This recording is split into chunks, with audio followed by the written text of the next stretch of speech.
Every time Donald Trump speaks about the economy, global markets react. Supporters hear strength, critics hear chaos. But history hears something else.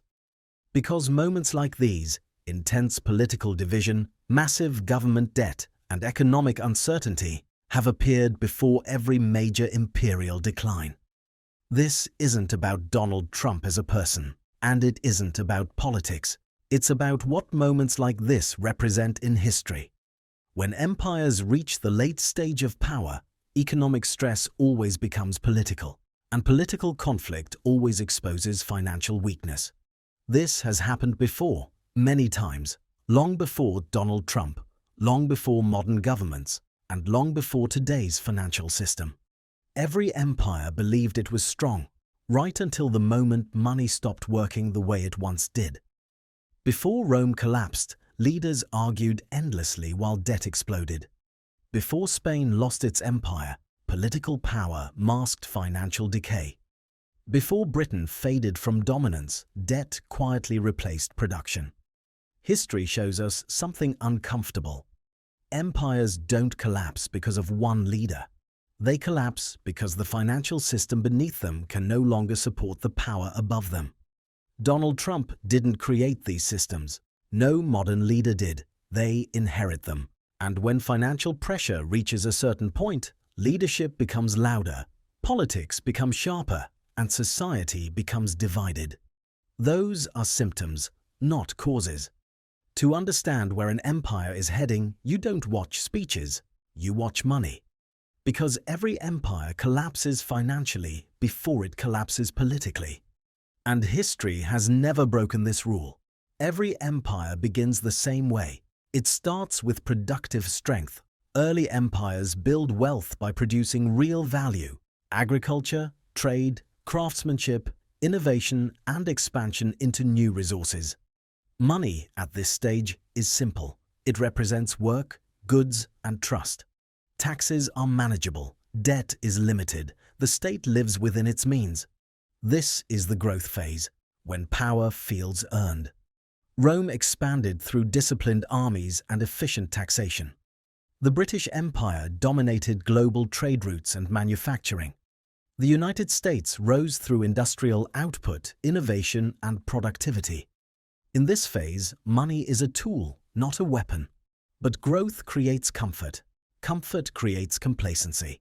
And that's when the financial shift begins. As empires grow, they become expensive to maintain. Borders stretch wider, armies grow larger, bureaucracies multiply. The cost of power increases faster than the ability to produce real value. Instead of asking, how do we produce more, leaders begin asking, how do we fund what we already have? This is where debt enters the system, quietly at first. Borrowing seems harmless. After all, the empire is powerful. Credit is easy. Rome began debasing its currency to pay soldiers. Spain borrowed heavily against future gold shipments. Modern empires issued debt bonds backed by confidence, not productivity. At this stage, the system still works, but only because trust remains. This is the most dangerous moment in an empire's life, because it feels stable. Debt always changes behavior. Once leaders realize they can fund expansion without immediate consequences, restraint disappears. Why raise taxes and anger citizens when borrowing is easier? Why cut spending when new money can be created? Over time, debt becomes normal, then necessary, then essential. The empire is no longer funded by production, it's funded by promises. Rome reduced silver content in its coins repeatedly. Spain flooded Europe with silver, destroying its own economy through inflation. Modern systems expand money supply faster than real economic growth. This is the turning point. Money stops being a store of value. It becomes a political instrument, and once that happens, collapse is only a matter of time. Every empire believes it can manage the consequences. Inflation?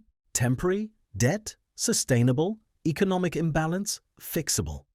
But financial systems are not controlled by intention. They are controlled by math. You cannot borrow endlessly without consequences. You cannot print value into existence. You cannot consume more than you produce forever. Yet empires try. To maintain stability, they add complexity. More regulations, more financial instruments, more interventions. Instead of solving the problem, complexity hides it. The system becomes too complicated for citizens to understand and too fragile to withstand shocks. At this point, collapse doesn't look dramatic. It looks normal. As financial systems distort, wealth concentrates. Those closest to money creation benefit first. Those farthest away pay the cost through inflation and stagnation. This creates a permanent imbalance. The elite don't feel collapse. The population does. Rome's elites lived in luxury while citizens struggled with rising prices. Spain's nobility grew rich while domestic industry collapsed. Modern societies experience asset booms alongside declining purchasing power. This gap creates instability, not immediately, but inevitably. Because once people lose faith in money, they lose faith in the system. Empires don't fall when money loses value. They fall when confidence breaks. Confidence is fragile. It depends on belief that money will hold value tomorrow, that institutions are competent, that sacrifices are worth it. Once people stop believing, the system unravels fast. Trade slows, investment freezes, social tension rises. At this point, leaders often blame external enemies, but history shows the truth. The collapse came from within. Technology changes, currencies change, political systems change, human behavior does not. Power creates incentives. Incentives shape decisions. Decisions accumulate consequences. Every empire faces the same temptation: spend now, pay later. Every empire believes it can delay the bill. None ever succeed. Collapse is rarely dramatic. Most empires fade. Living standards stagnate. Debt replaces opportunity. Innovation slows. The empire doesn't disappear. It becomes irrelevant. Rome didn't vanish overnight. Britain didn't collapse in flames. Power shifted elsewhere. That is how empires truly end. Not with chaos, but with exhaustion. The lesson is simple. Empires collapse financially before they collapse politically. Money fails before borders change. Confidence breaks before institutions fall. History does not repeat, but it rhymes.